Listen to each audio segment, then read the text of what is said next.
Welcome to the Sales Builder Academy Business of Sales Live webinar series on Thursday. So, just as we get started, it is going to be every single Thursday. There's going to be a different topic. Okay. So, today I've got my buddy Eric who's going to be joining very shortly. Eric is going to be discussing all phases of closing in the medical sales world. And if you listen to the Surviving Outside Sales podcast, which I host, the three topics we talk about are getting in, dominating, and getting out. So we're going to be discussing that. So if you are on right now, shoot me a message and let me know where you are calling from. Or I'm sorry, not calling. Where are you listening to, and just introduce yourself and let me know as we wait for Eric to hop on and we can start our discussion.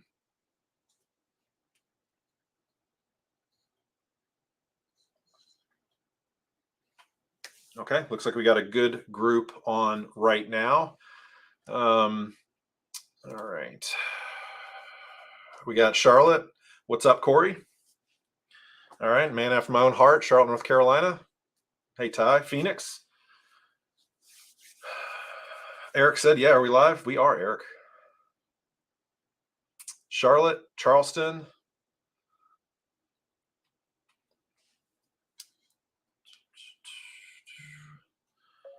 All right. So right now, this is also going live onto YouTube as well. So this is the first week that I've done that. So with everything, just realize, especially when it comes to the sales world, you're going to be testing and doing a lot of things that you are perhaps not familiar with doing. And that's okay. You know, a lot of times people will reach out and they'll think that everything is done perfectly. Well, it's not. So all right, we're going to get started, and then we're going to talk about all phases of your sales career, and then we're going to talk about closing there at the end. So give me 1 second. I think Eric is having some difficulty logging in. Apologies. This is live, so you know it's live. It's not pre-recorded. All right. Thank you, everybody who has commented. So I'll just kick it off, and I'll try to get Eric on very shortly. But navigating your sales career. So as I mentioned before, there's really three phases to getting into the sales career. There's getting in, there's dominating, and then there is also the getting out. Hold on 1 second. I apologize. Let me.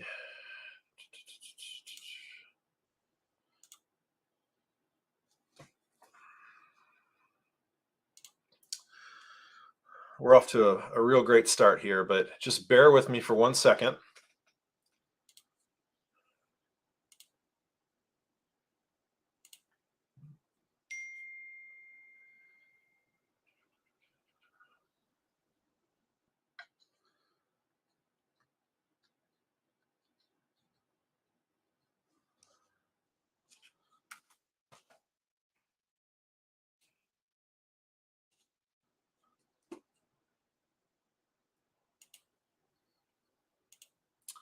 Kind of reminds me, if anybody out there who's done like ad boards, or you've had dinner programs where at the last minute the speaker's late, or they're running into traffic, or people start dropping off and canceling left and right. That's kind of what I have right now. So Eric should be joining very shortly. So I don't know where everybody is in their career, but if you've been in medical sales, obviously the getting in part you've already done.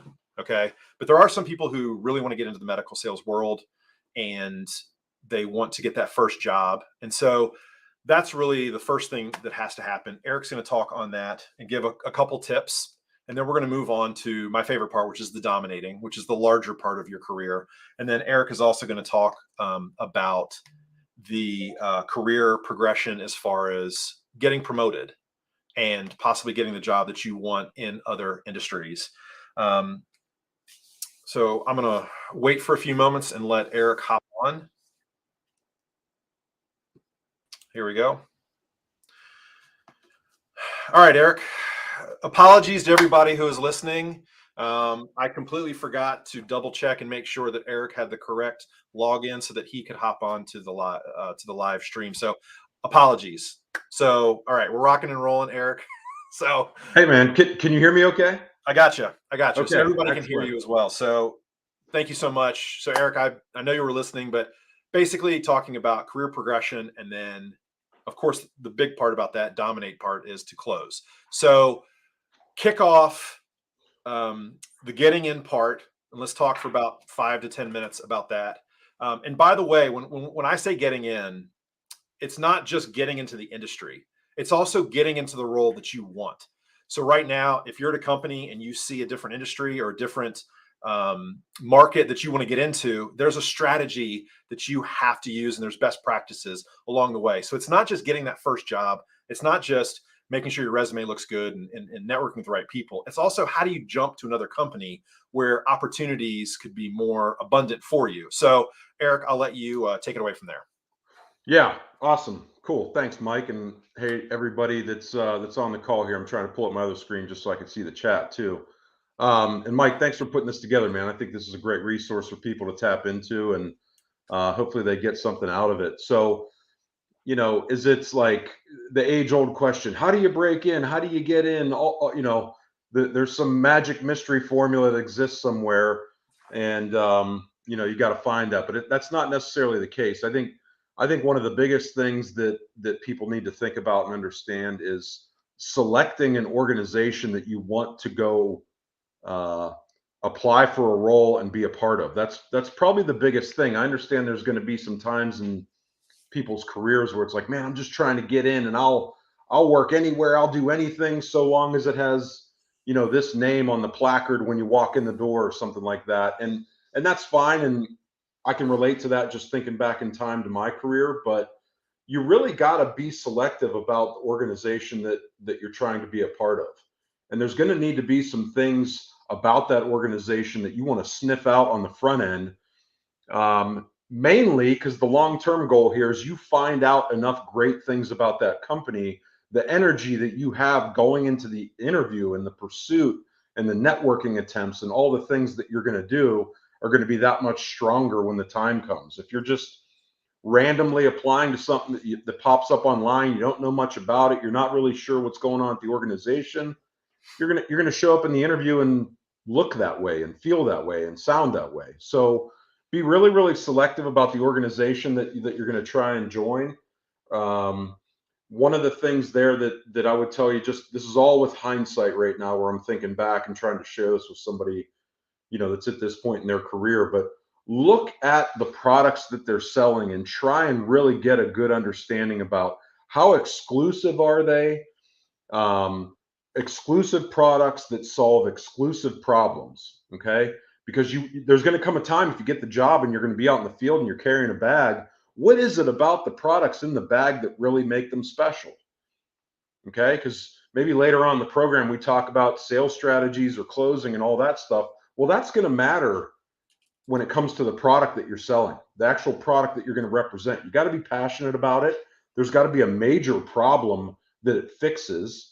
And in medical device, med tech sales, medical device sales, whatever we're going to call it, there's all sorts of different products that are moving in and around a hospital or a doctor's office. Some are way more fancy and complex than others, but it doesn't mean those ones that look boring from the exterior can't solve a major exclusive problem for a customer. So the big thing is just really learning about the organization that you're targeting, feel good about the products that they're selling and the problems that they're trying to fix, because that's going to matter when your first day starts and the lights go on and you're now the representative in that territory.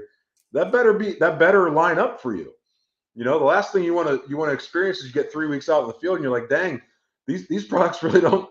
I don't get it. I don't get what they're doing to help people. It doesn't feel like they're really solving much of a problem. It feels like everybody's got the same widget and nothing really is exclusive about what I'm about to sell. So, be picky in that regard.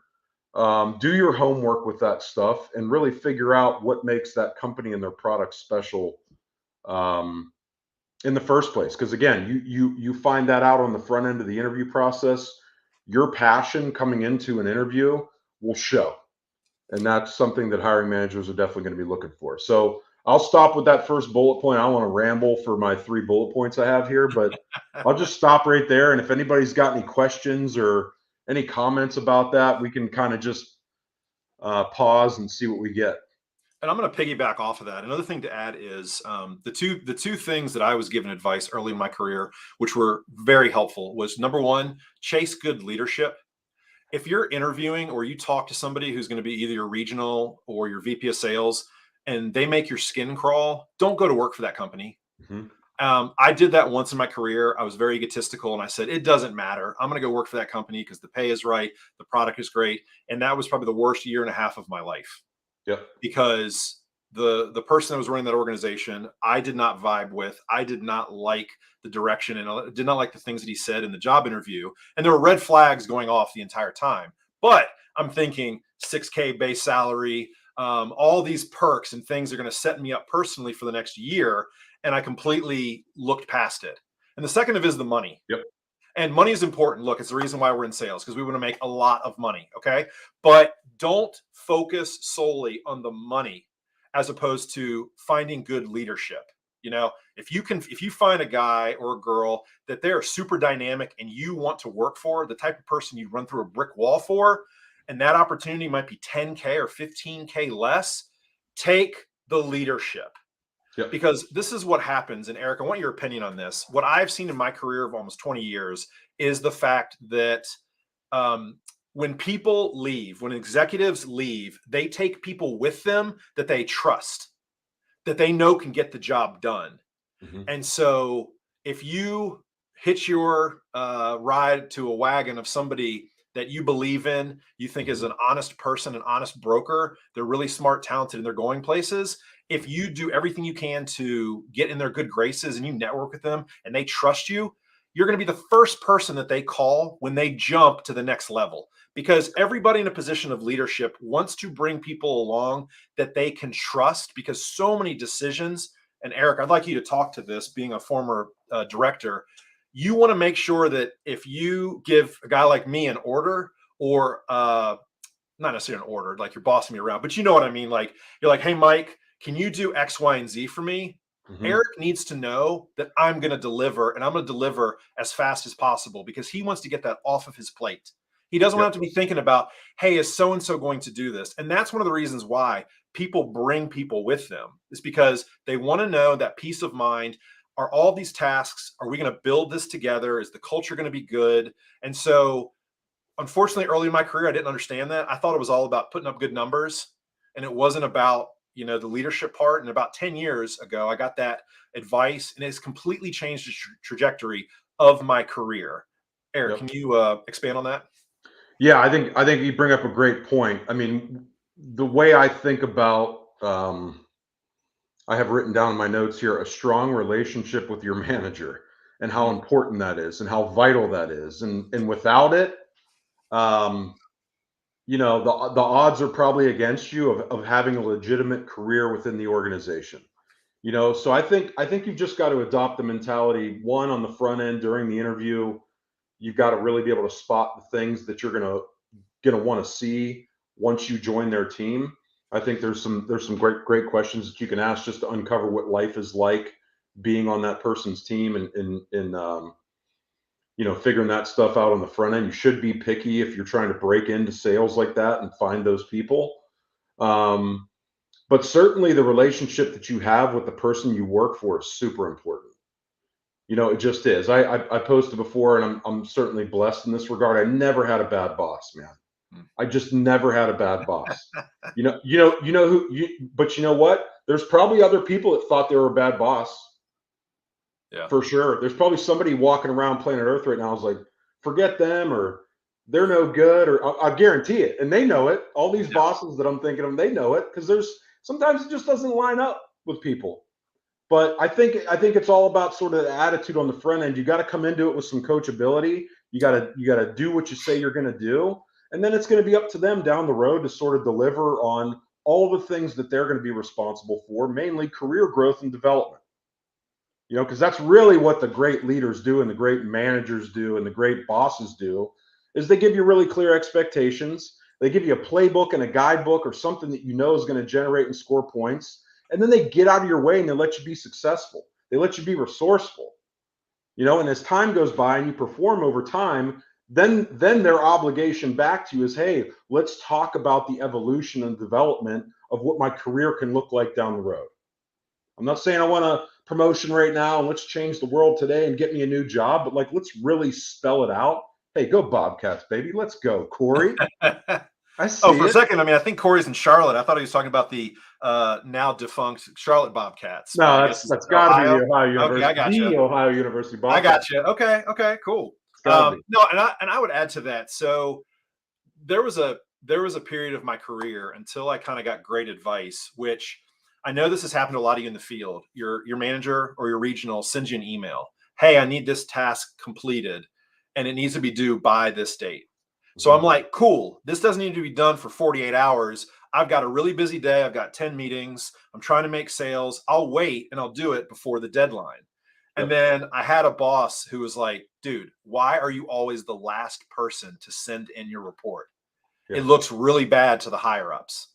Yeah. And I said, but you told me, like, I was, your email said by 5 o'clock on Thursday, and I Hmm. sent it in at 4 o'clock on Thursday. It's Hmm. like, yeah, but when I'm getting asked by my VP of sales, where's your reports? Oh, O'Kelly is the last one to send it in. That doesn't look great, even though the sales Right. numbers are fantastic. Right. Again, it's one of those things where you want to lay below the radar.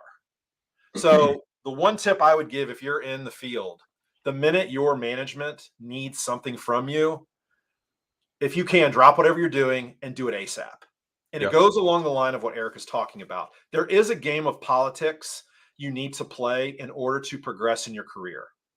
And sales will not do it alone. I know a lot of guys. In fact, there's a guy right now who's the East Coast director for one of the largest pharmaceutical companies. And he was never in the top half of our company in sales, Hmm. but he was really personable. He was a guy that everybody could count on.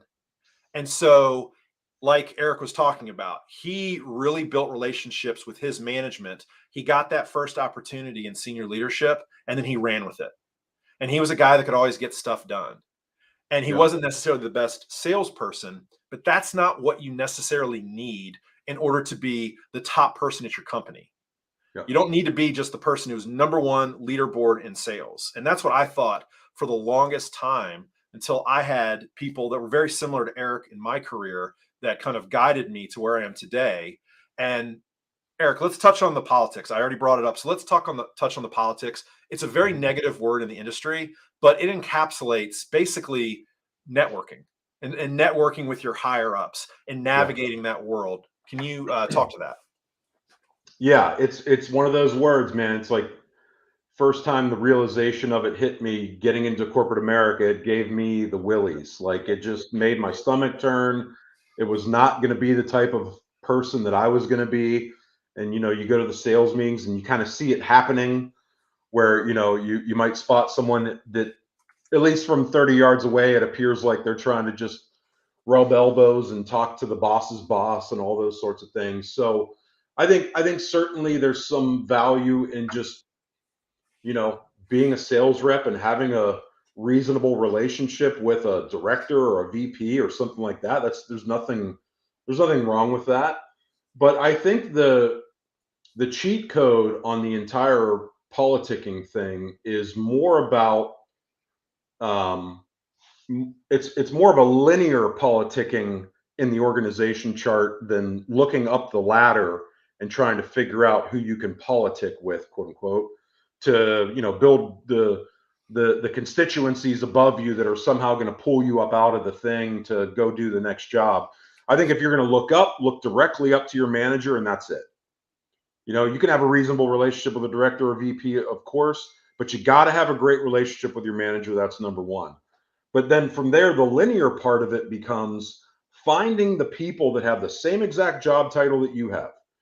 Sales rep, and you're in Charlotte, North Carolina, you're the rep in North Carolina, And when it's time for you to go to the sales meeting, or you're at sales training, or you're getting to meet other people that do exactly what you do, they're not going to promote you because they're doing what they're doing right now. So there's no sense in politicking with them. But what you want to do is you want to build a relationship with those people and try and help them out as much as you can, and sprinkle it on little by little as time goes by. And ultimately you start to build a reputation for yourself that when you're 3,000 miles away, three different, time zones away, somebody in San Francisco or San Diego or Phoenix is talking about you in a room full of people that just keep hearing your name.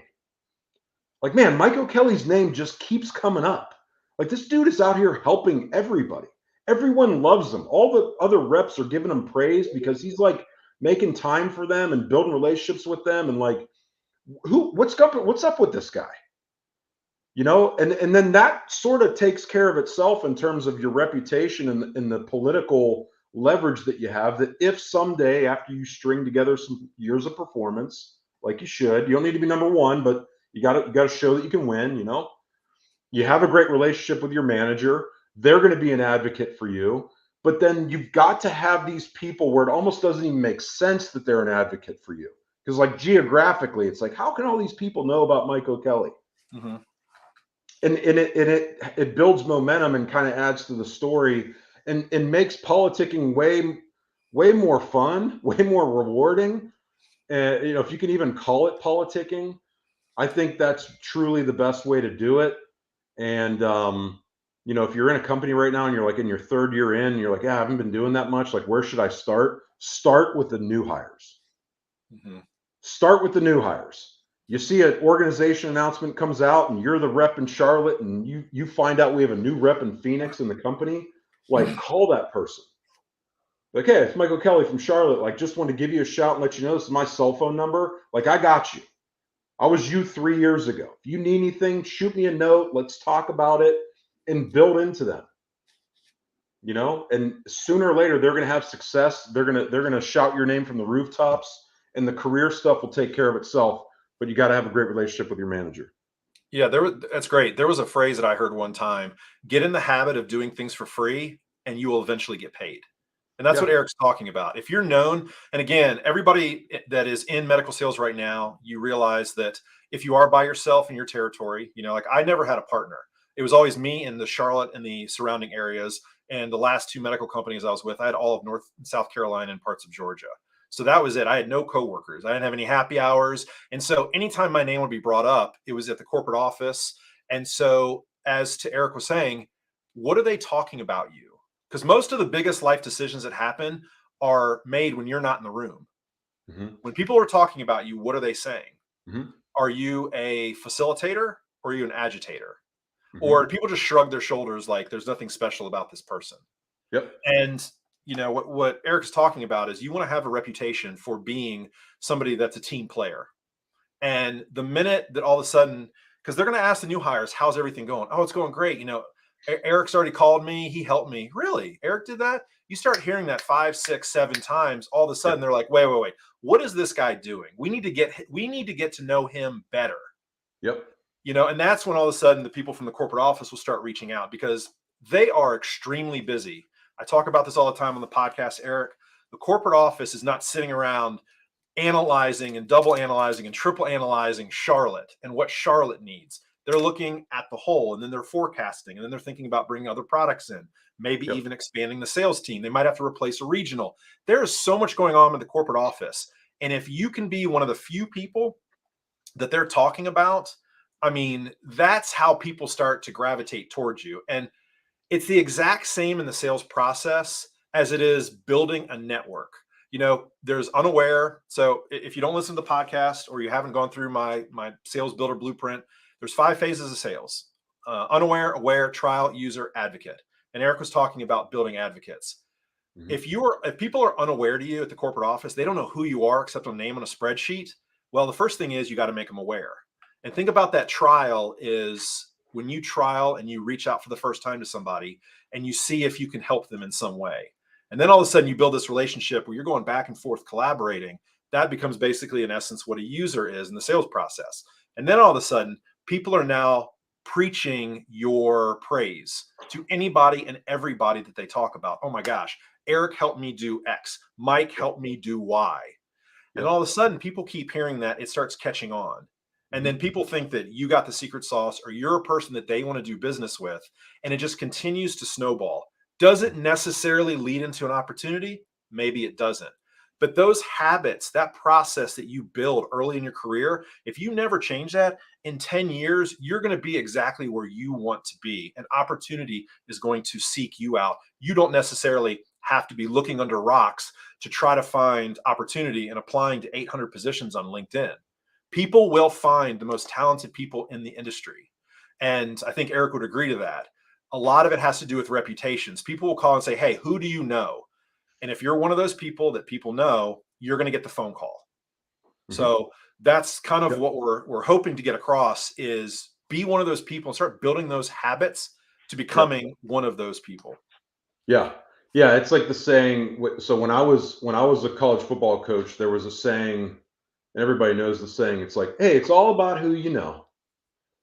And we had a saying in the coaching world, it's not about who you know, it's about who knows you. Mhm.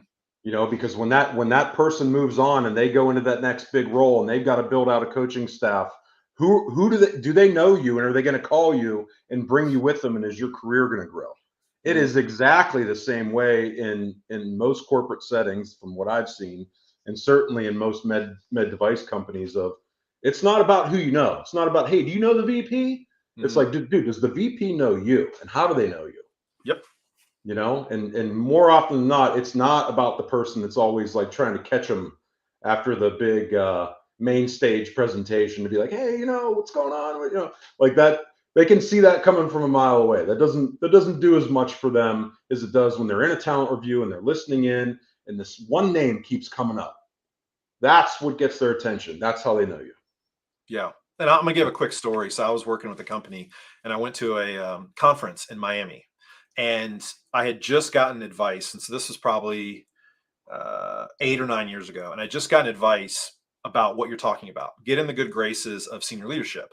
And if you've ever gone to a conference and you sat at the booth and you're there all day and your feet hurt, a lot of what people do is, oh, I'm gonna go to the bar and I'm gonna yuck it up with everybody in my industry. And so Mhm. one of my mentors at the time said, don't do that, do this. And so what I did was I asked our senior leadership if I could join them at dinner that night because I really wanted to get to know them better and I wanted to see how I could do the best job I could in Charlotte.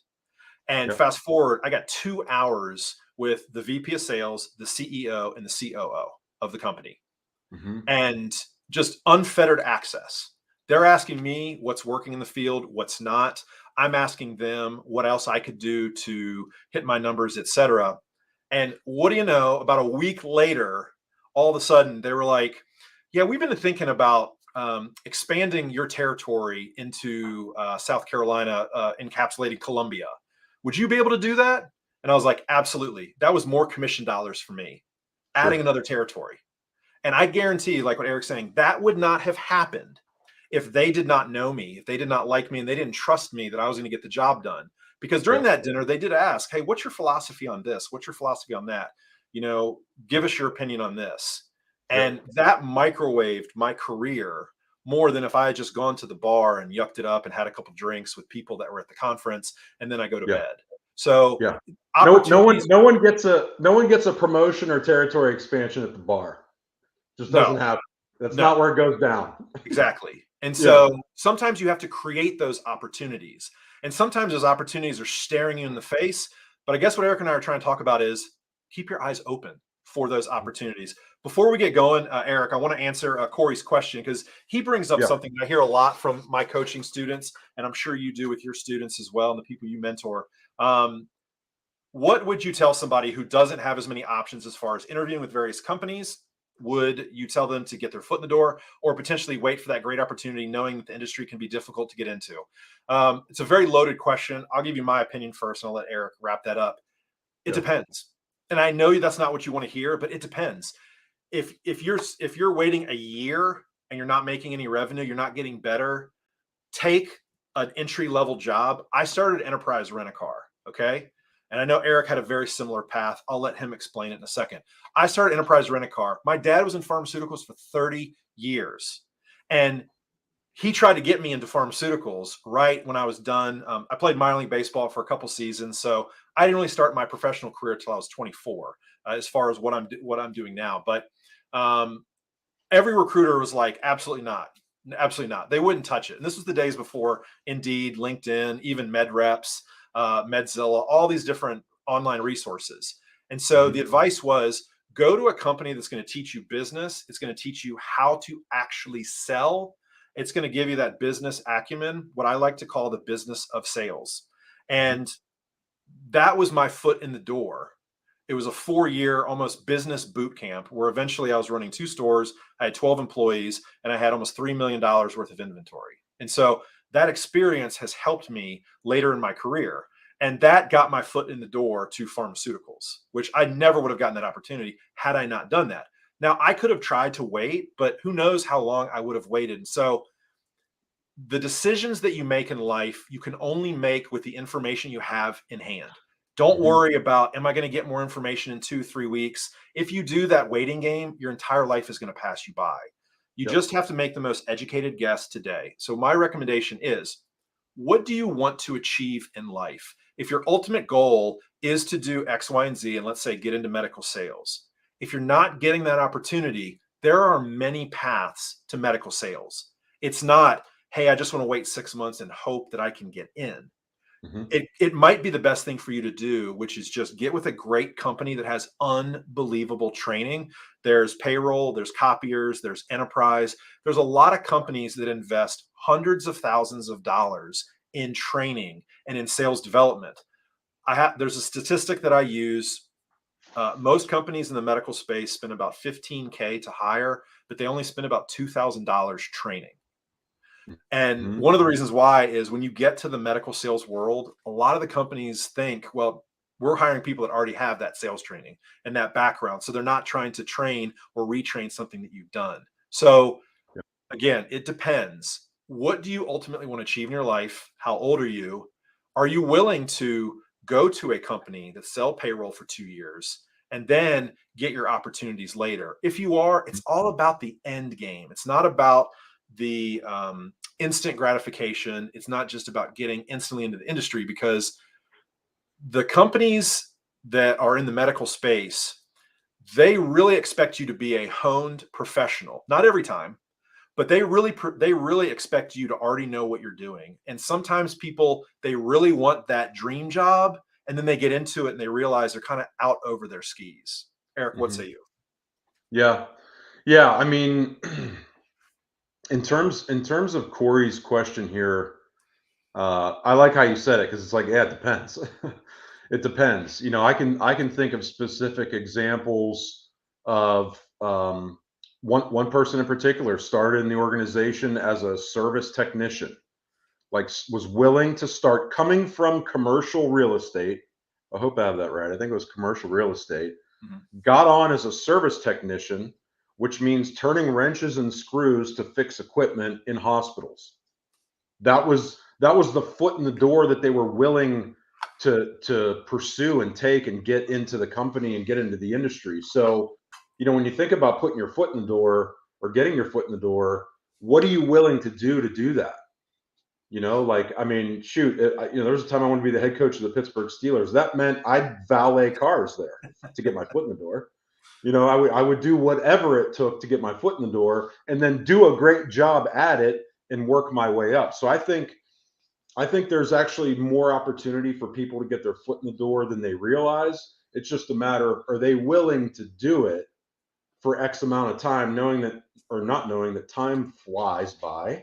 So a 2-year commitment to get your foot in the door, I'm telling you right now, 2 old guys like me and Mike will tell you it will fly by. So it really comes down to, like, what are you willing to do to get your foot in the door and excel and be exceptional in whatever that foot in the door role is to get to the next step and then grow your career and do the next step and do the politicking that we're talking about and have a great relationship with your manager or your supervisor or whatever it is. So, what does it depend on? It might just depend on what you're willing to do to get in. What role you're willing to take and get into the organization that way to prove yourself. Because this person that I'm thinking about that was a service technician, you fast forward a couple of years down the road, they're a director, and a highly respected, highly strategic, high performing director. So, you know, Corey, let us know. Do you think that did that help? Did that give a little bit more clarity? Just shoot us a message and we'll move forward. So Daniel said, for someone new to medical device, for someone that doesn't have these established relationships throughout the company, how would you start? Top 3 ways starting day one, most impactful ways. Do you guys have specific examples other than phone calls or offering a helping hand when y'all started in the industry that y'all believed propelled your career? Eric, I'll let you kick this one off. I know DC. What's up, buddy? How you doing? So let's see here. I mean, for someone new to med device industry, someone doesn't have established reputation throughout the company, how would you start? Top 3 ways starting day one, most impactful ways. Yeah, I mean, I think it's if you're asking about the concept of the politicking, is that what you're asking for, Daniel? Like, what are some examples of that? I'm reading that as far as how do you start building trust and building those relationships. And so I'll just share something I did very early in my career. Was I reached out to my manager and I asked if I could lead a POA session. We were having a POA, point of action meeting with the entire district in Atlanta, and I said, hey, can I lead a section? Can I take something off of your plate? And can I lead? And he said, well, what do you want to talk about? And I said, well, I just came from enterprise. I can talk about a lot. What do you think would be most helpful? And we all of a sudden had this collaboration. I got a chance to see how he thought, and he got a chance to see how I thought, because he was not the manager that hired me. The manager that hired me left the company. So I was being absorbed by him. So that was one thing that I did to really kind of make sure that we got off to a great start, because a lot of people really prefer the ones they hire. And if you're not the person that is hired, so that's what I did. I asked, how can I help? How can I assist you? How can I take the burden off of what you have to do as a new manager in this role? Yeah. And he really appreciated that. And I think it was something as minor as the process for customer service, on how you go through the whole process of prescriptions and making sure the patients get it, et cetera. It was something very minor that it was like child's play to me. But it really meant a lot to my manager, because he just got hired and 3 weeks later, he's got to run a 3-day meeting and build an agenda. And I just took 2 hours off of his plate by building a roundtable. And that's literally the first thing you can do, is reach out to the people in your district. Hey, what can I help you with? It's one of the best openers. Even if you feel like you're calling on an account and it's gotten very stagnant. Hey, Eric, what can I help you with? Yep. People will always tell you the truth. Well, not always, but 95% of the time, they'll tell you the truth. Well, that's a great question. I actually need help with this, because everybody's seeking help, but not everybody is comfortable necessarily asking for it. So reach out, ask for help, see how you can make your management or your coworkers' life a lot easier. And it'll be amazing how people will just gravitate towards you, like, you're magnetized, and that's what you really want. Yep, totally. All right. So Nathan's got a great comment. So that's basically kind of. What's up, Nate Dog? I know Nathan. He's a stud. So that's basically navigating kind of where you are in your day to day. And so, Eric, let's talk about, how do you know when it's time to push for that next step, to get into management, to expand your role? How do you know? Like, is it something where, hey, if your company reaches out to you, is it something that people should pursue? Walk through advice if somebody wants to go from field rep to management. Yep. So this can get controversial. I've posted about this a couple times, and I see some people with comments like, don't be afraid to raise your hand and go for it and push for it and be loud and it's like, okay, are there examples where someone has done that and it's worked? Probably. There's 8 billion people in the world, so probably. But the best advice that I can give, one, is to start early with that conversation. This is where like having a good manager comes into play, right? And having a good boss comes into play. At some point early in your career, you're going to want to have the conversation with your boss of like, hey, someday I dream about having a position like this, and there's the reasons why. Okay. I just want to let you know that you can do what you want with it. I'm not asking for a promotion right now. I know I have plenty of work to do in the meantime to even get close to that, but I just think it's good for you to know. Now, a great manager is probably going to have already asked you that question, right? They're probably going to already ask you that question in the onboarding process, like, hey, what's your ultimate goal around here? What do you think you really want to do? It's good for me to know that so I can help you get there. And then from there, one of the best pieces of advice I've ever been given is that the progression to the next role within a company, especially leadership, especially leading other people, okay, because you're stepping across the threshold into a whole nother world, and there's way more to it than just sending congratulatory emails to people. I promise. Okay, um, it's an old leadership joke, but you have to evolve into it, which means it's going to take time, and all the right things need to be done along the way. Performance being one of them. Again, you don't have to be number one in the company, but you should probably show that you have got proficiency and performance in the role that you're in. You've got that constituency around the company around the country where people mention your name. It's like, hey, what can you tell me about Mike O'Kiley?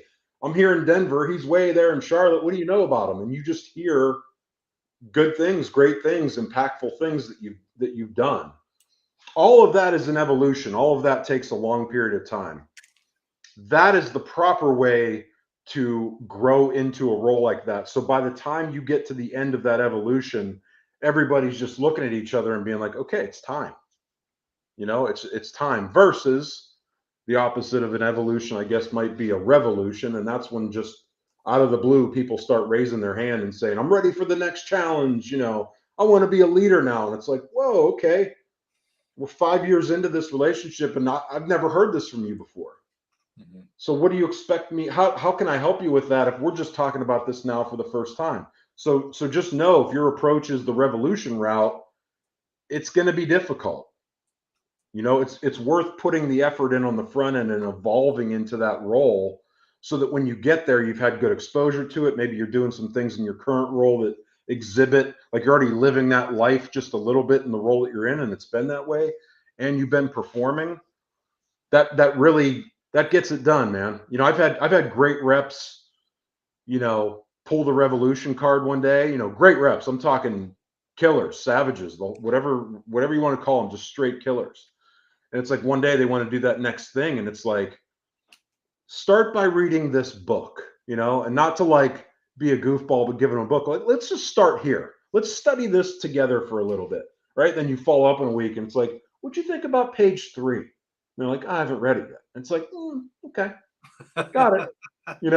Like, so I think that's it, man. I think the evolution is greater than the revolution concept in evolving yourself into the role. Because the goal here, if we're talking about career growth, the goal isn't to just get the promotion and have the steak dinner with your family and eat cupcakes.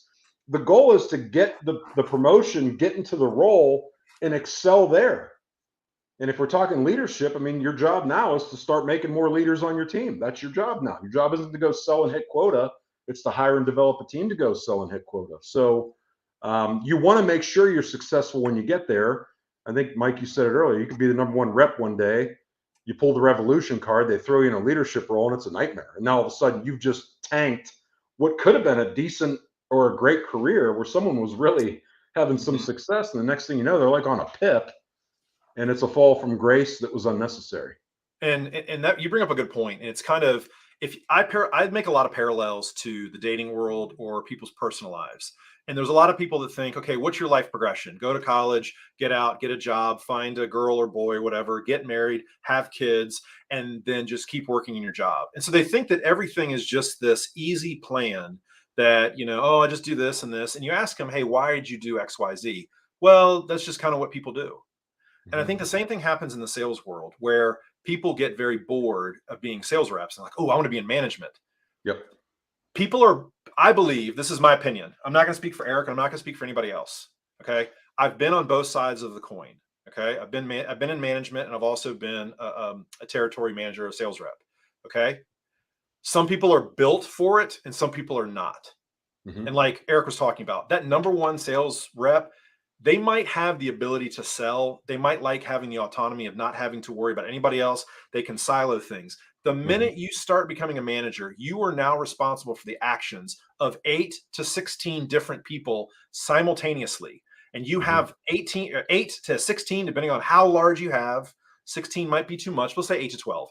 You Hmm. you have that many personalities that you have to juggle, and you can't treat everybody the same. It's the famous line from Jimmy Johnson, the football coach. I treat everybody the same. I treat them differently. Yeah. And you have to do that. And some people are equipped for it and some aren't. Yeah. Luckily, when I was at Enterprise, I was trained on how to manage different personality types. And the time I have had management in the medical space, I've managed 1099 reps in the past.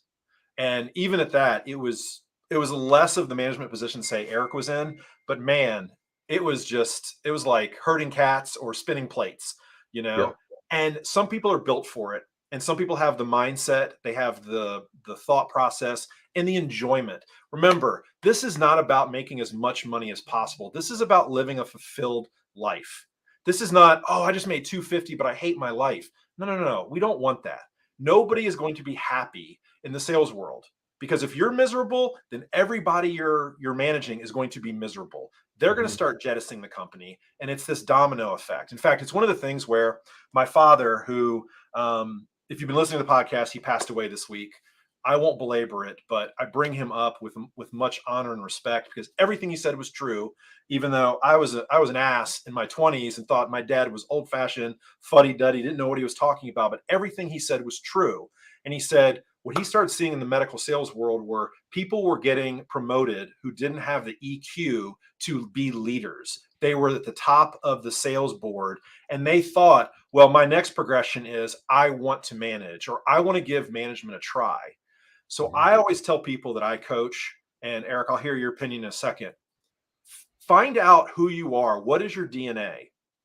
Is your DNA to be just a really great professional and go out there and just you enjoy selling and that's what you're passionate about? Or do you want to lead people? Do you want to build something bigger than yourself? That has been me since I was a little kid. I've always wanted to build something bigger than myself. So I've helped build 4 companies. I just invested in franchises. I'm building out sales courses. I'm doing the business of sales live. Like, I want to do big things in the sales world and give back. That's me. That's my DNA. It's Hmm. not go get a job in Charlotte and sell a widget that everybody else has. Like, I can do that. I just don't want to do that. And so that's my DNA. So the last 15 years of my career have been calculated building towards that end goal. And that's what I recommend everybody should do if they're listening right now.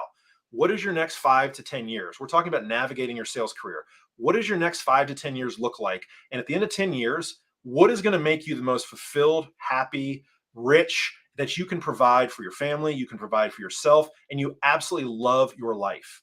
Again, things can change and everybody gets thrown curveballs. But if you don't have a plan, as my father used to say, you are just swimming in chaos and nobody wins and you're never going to be successful. Yeah. Eric, what say you? Yeah. Yeah. I mean, that concept that you're talking about of a high performer that's just like, okay, next thing I want to do. When they do land in those roles, when they make it to those positions, and this is something I was thinking about recently. It's like, well, who owns that responsibility of miscasting that top performer into that role? And it's that next level of the leadership rung that made the hire and put them in that position. They're sort of responsible for that. And there's a good filter that you can apply to that anytime you're considering someone that's a top performer that's trying to get in that role, because one of two things that are happening. They're either running from being a rep because they're tired of doing it and they want to change the scenery, and they've been kicking butt for so long, they're bored, whatever the things are. They're either running from being a rep or they're running to this next role. And Mhm. it's that person's job that's making that hire for that person in their career to move them up into the next role to figure that out. And if you got to be able to sniff it out and find it, it's like you get the vibe like this person's just running from being a rep. Slow that down. Do not put them in that next role because it's going to be a derailed train. But Mhm. if you can tell and get the sense through your process that they're running to that next position, then you've got a really talented person on your hands here that can do more within the company. But it's either one or the other in terms of what I've seen over the years. Um, so yeah. Yeah, and to piggyback off that, I mean, I have a coaching course called Sales Escape Plan, and those are for people who have done like I did. Like I escaped during the pandemic from being a sales rep and started building companies and started building my vision. I said, "Hey, now is the best time than ever." You know, Yep. COVID brought that breakup in the inertia. Bodies in motion to stay in motion. We Yep. had the routine, go out, make calls, close deals, etc. And then all of a sudden it was like, boom, nothing. And then all of a sudden I started thinking, am I where I wanted to be? Am I going on the right path? And I said, no. But the point of that is that you want to do an audit. And so, as I mentioned, the sales escape plan, I help people who are struggling, like Eric said, who they're just tired of kicking butt in the same role. They're just kind of bored. And so, what a lot of people do is they just default again, what I mentioned before about people's personal life. Well, I guess I should just go into management. Well, why? Can you find something else? I mean, maybe it's in a different industry. I'm not saying you should leave medical sales, but like if you've been doing this for 10, 15 years and you don't want to be in management and you don't want to carry a bag and you don't want to have to wait in lobbies or wait in hospital rooms and you want to take a big chunk of that money you have and invest in something that you have a passion about, like that's what you should do. That's Mhm. your next plan. That's what I did was build businesses, buy franchises that aligned with what I want to do. Not buying franchises for franchise sake. I didn't go out and buy like a Dunkin' Donuts or Popeyes. Like I did something that aligned with my core beliefs of what I want to do and how I want to help people going forward. It's just one piece of the pie. And so that was my plan. But I see it a lot with people where they're just lost and they're confused and they're like, well, maybe I'll go into management. And as Eric's saying, that if you hear the word maybe, if you say maybe, you're on the wrong path and you just need to think about yourself. Okay, what do I really want? And the best advice that I give people is just be alone with yourself in thought and just really say, okay, who am I? What do I want to do? If money, I like to use this, but I don't when I say if money was not an issue, because obviously bills cost money. So you're not going to do finger painting. You're not going to teach, people to finger paint because there's not a lot of money in that. But you know what I'm saying? Like, so you gotta find something that makes money that you are super passionate about, and then guess what is needed in the market. Yeah. Kind of like what Eric was saying earlier, like don't just sell a widget for widget's sake if there's no need for the market, because you're going Yep. to be ultimately miserable no matter how much money you're taking. So Yep. that is something that we're kind of wrapping up in the end. I'm going to let everybody go in the next 7 minutes, but that's one of the things that I can help with. So I want you all to think of Eric and I as resources, okay? Because we are here to help you progress in your career. And as Eric says on his headline, coaching the future generation of medical sales. And what I help people with is I help people more with the territory sales growth, kind of the dominating, but then also the getting out, whereas Eric is about elevating and getting you up. If we have to use those analogies, he's the getting in and getting up. He also helps with dominating, but I focus more on building the sales territories. But then also, if you want to have a conversation of, hey, Mike, how did you do X, Y, and Z? And what were the steps?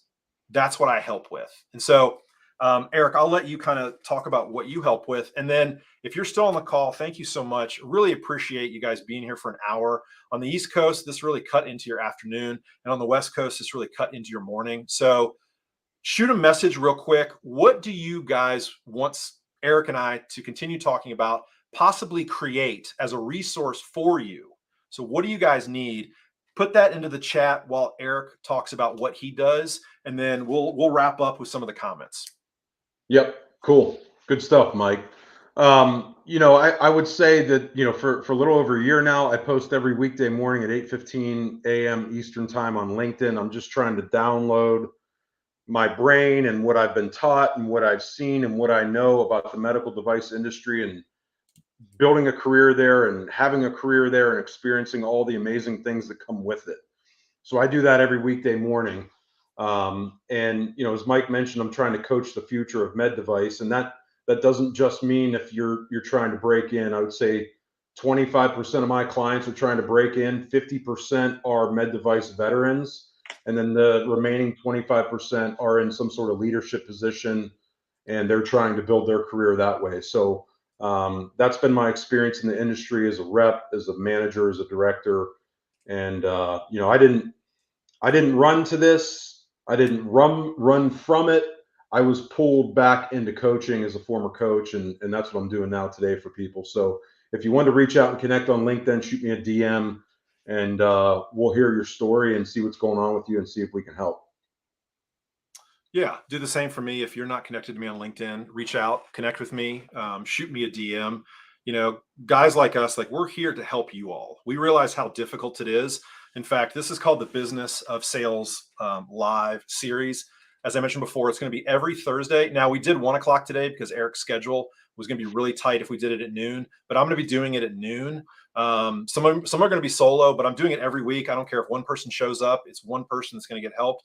But I'm doing that because just a real quick, what I call the business of sales, if you're not familiar with my information, you're not familiar with the podcast, the business of sales is how to actually run your territory like a business.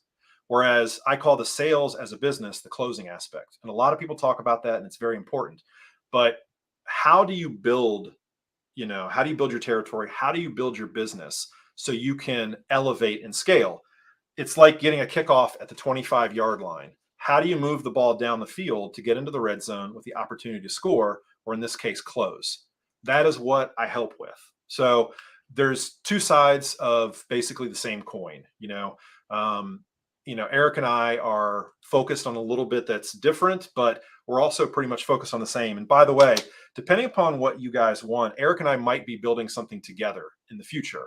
So we're going to be collaborating more. Eric has been on the podcast. He's also been on webinars with me in the past. He's going to be doing more webinars with me. So it really comes down to what do you all need in the field? So you can let Eric know, you can let me know, you can let both of us know, but we want to build resources that are going to be useful, not things that we think are going to be useful. And then everybody's like, yeah, that doesn't work anymore. That's so 2015.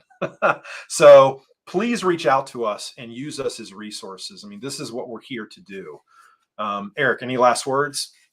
No, that's it, man. I think you said it well. I wish, I wish Mike O'Kelly was around 20 years ago for me to tap into and learn from. And like Mike said, that's the type of resource that we're trying to be. So take advantage of that. Thanks for tuning in today, Mike.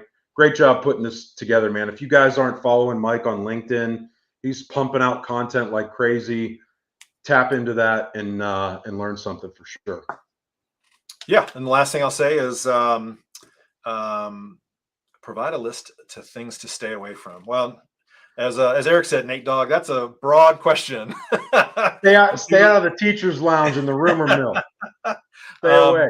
But yeah, so I've got a website. Eric has a website, MikeO'Kelly.com. I have courses on there, but I'm also going to be putting free resources in the next kind of 6 to 8 weeks. Things that are kind of the business of sales. Like for instance, I'll have a little micro course about what you should do if you have to have a personal car. If you get reimbursed, I'll tell you everything you need to know about that. And then also, hey, what products do I need to use in the field? I have recommendations and things that are going to make you more efficient on the go. So there's going to be free resources. There's also things that you can pay for, and there are things that I can help you with. Same thing with Eric. Eric, what's your website? My website is go to LinkedIn and search Eric Grahovac. Okay. He's old school. He's like, look, LinkedIn is my landing page. I'm telling you, if LinkedIn shuts down, it's going to be rough around here. But that's where you can find me. Go to LinkedIn, Eric with a K, Grahovac. I'll let Mike spell that out, but it's on the screen here. You can see it. Yeah, awesome. Thank you all for joining, Eric. I really do appreciate it. And man, right back at you. We will catch you next week on the Business of Sales Live webinar series. Everybody have a great day, and we'll talk to you soon. Bye-bye.